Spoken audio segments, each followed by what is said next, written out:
পশ্চিমবঙ্গে একটা সময় সরকারি শিক্ষা ব্যবস্থায় একটা দৃষ্টান্ত স্থাপন করেছিল। 2011-র পর থেকে আজ পর্যন্ত সেই পশ্চিমবঙ্গের সরকারি শিক্ষা ব্যবস্থাকে ভেঙে চুরে তছনছ করে দেওয়া হচ্ছে।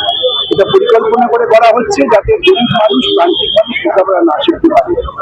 মন্ত্রিসভা ক্ষমতায় এসে তার প্রাথমিক দায়িত্ব ছিল বন্ধ হওয়া স্কুলগুলো চালু করা, শিক্ষকদের যে বকেয়া পাওনা আছে সেগুলো দিয়ে দেওয়া, সেটা তারা যায়নি। তার কারণ তাদের পরিকল্পনা হচ্ছে লেখাপড়া সেটা পাবে। ঠিক আছে, স্কুলের তরফ থেকে মিড ডে মিল দেওয়া হবে এবং ডিম আবার দেওয়া হবে। জনগণের চাপে উনি বলেছেন ডিম দেওয়া হবে। ভারতবর্ষের বুকে মোদী সরকারের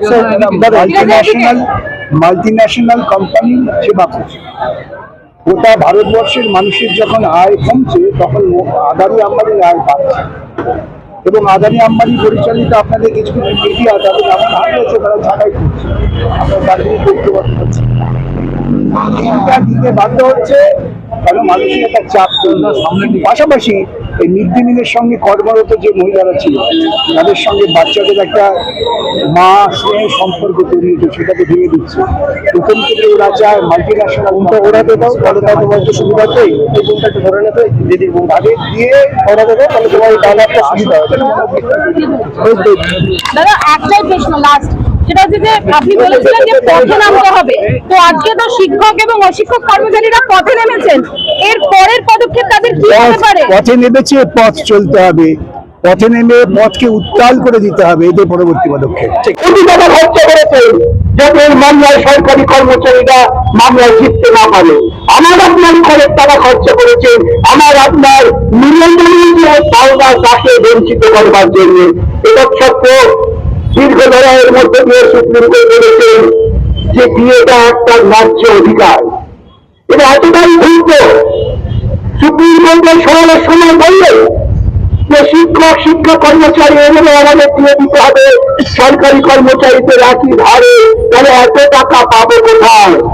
সুপ্রিম কোর্ট বলেছে কোথায় টাকা পাবে এটা আমাদের কাছে বিবেচ্য নয়, এটা যারা দিয়ে পাবেন তাদেরও চিন্তাই নয়, তোমাকে খুঁজে বার করতে হবে। তুমি সরকার, তুমি অভিভাবকের দায়িত্ব কিভাবে টাকা উপার্জন করবে, কোথা থেকে উপার্জন করে খুঁজে বের করো। তুমি টাকা দিলে পুজো করার জন্য, তুমি টাকা দিলে নামাজ পড়ার জন্য, তুমি টাকা দিলে কল্যাণ করার জন্য শিক্ষকদের সরকারি কর্মচারীদের পাল্লা টাকা দিলে না, এটা হতে পারে না। এটা শুধু অন্যায় করব, এটা চূড়ান্ত ভাবে অনৈতিকতা। অবশ্য বিজেপিতে আরএসএসের কোন নীতিবোধ আছে আমি জানি না, আমার হিসেবে তাদের কোন নৈতিকতার চিহ্ন হিসেবে পাইনি না। আজকে দেওয়া ছিল রাজ্য ভিত্তিক সিদ্ধান্ত, প্রত্যেকটি রাজ্যে ডাক্তারি এবং ইঞ্জিনিয়ারিং করবার জন্য একটা এন্ট্রান্স এক্সাম হয়ে আমাদের রাজ্যে যেমন জয়েন্ট এন্ট্রান্স এক্সাম ছিল